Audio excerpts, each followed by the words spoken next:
Daan-daang files ng reklamo laban kay Vice President Sara Duterte dumating na sa Ombudsman araw ng Biyernes, Desyembre 12 taong 2025.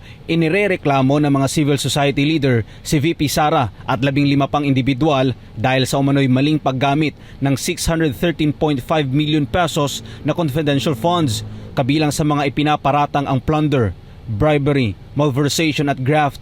Marami naman sa mga taga-suporta ng pangalawang Pangulo ang naniniwala na ang nasabing hakbang ay bahagi ng political persecution laban sa mga Duterte para humina sa darating na halalan. Para kay PDP Deputy Spokesperson Attorney Ferdinand Topacio, ang paghahain ng plunder charges ng ilang society leaders laban kay Vice President Sara Duterte ay isa lamang political stunt. Dagdag pa ni Topacio, paulit-ulit at nire-recycle lang ang mga kasong isinasampa laban kay VP Sara. Binigyan diin pa ni Topacio na kung seryoso ang administrasyon na papanagutin ang mga umabuso sa pondo ng bayan, dapat anyang unahin ang mga miyembro ng Kongreso na anya'y ginamit ni Pangulong Bongbong Marcos Jr. sa paggawa ng mga insertions. Para sa Diyos sa Pilipinas, kung Mahal Almar Forzuelo, SMNI News.